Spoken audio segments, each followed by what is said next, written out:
volta com a primeira edição do programa Fala Entrevista, entrevistando o hoje doutor em Ciência Política pela Universidade Nova de Lisboa, jornalista cearense Arnaldo Santos. No final do primeiro bloco, eu perguntei ao Arnaldo como é que ele analisa, na sua tese de doutoramento, o processo de construção e desconstrução da imagem de super-herói, digamos assim, do presidente Collor. Arnaldo, eu lembro que um dos marcos da construção dessa imagem foi aquela antológica capa da revista Veja, com o título O Caçador de Marajás. Correto. Você lembra o fato que ele é, digamos, o recall, né, se podemos usar essa expressão, para a alavancagem da candidatura e eleição, consequente eleição do então candidato Fernando Collor de Mello. Há algumas publicações na nossa literatura que afirmam que a imprensa faz e desfaz um presidente. No Brasil de hoje, como no Brasil da época Collor, eu diria a você que a imprensa até ajuda a fazer, como pode ajudar a desfazer. Mas eu não faria essa afirmação de que a imprensa faz e desfaz um presidente. A construção da eleição e a eleição do presidente Collor, ela vem, como eu disse, antecedida de, primeiro, um clima de muita incerteza em relação à primeira eleição direta. Segundo, de uma expectativa infinitamente maior do que aquilo que qualquer dos candidatos seria capaz de responder. Terceiro, pelo simples fato de que a chamada sociedade civil organizada, ou seja, a combinação de uma, vamos chamar, que eu chamei de uma classe média urbana, dita politizada e letrada, que são exatamente os intelectuais, a burocracia da máquina brasileira, com alguns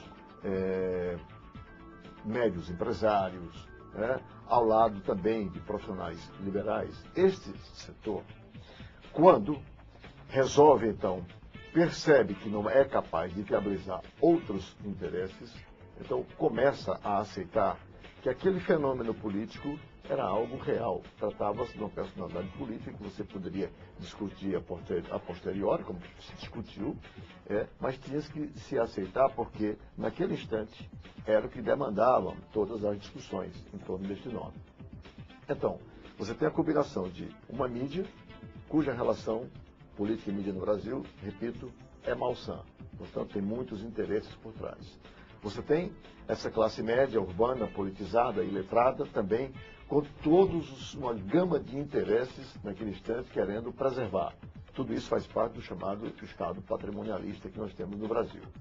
E você tem, por outro lado, uma massa enorme, e esta massa, como nós sabemos, é sempre conduzida com uma expectativa muito grande. O Collor teve a sensibilidade de perceber isto e aí falou para este setor. Como?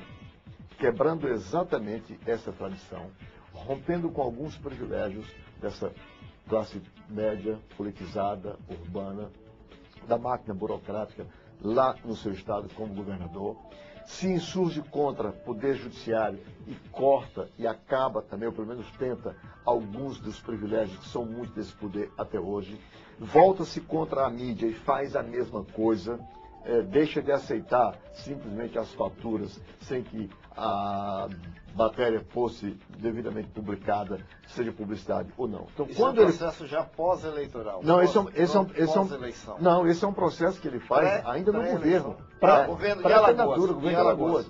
Então, quando ele faz isso, ele fez o quê? Ele voltou-se para as massas, que posteriormente, já no período de eleição, ele chama, então, de descamisados. É para esse que ele fala. Por quê? Porque o caçador de Marajás, que começa no governo em Alagoas, se materializa, aí sim, já no seu governo Collor. Esse discurso era meramente intuitivo da cabeça do próprio Collor, ou ele é um marqueteiro nato, digamos assim, ou fazia parte de uma estratégia eleitoral com viés populista com vistas à presidência? Como é que você vê isso? No primeiro momento, apenas intuição, mas ele mesmo, Collor, numa das entrevistas, que nós o entrevistamos por 2 vezes, ele me disse que a frase caçador de marajá, ele recolheu de um comício que ele fez no Amazonas, numa cidade ali no interior do Amazonas.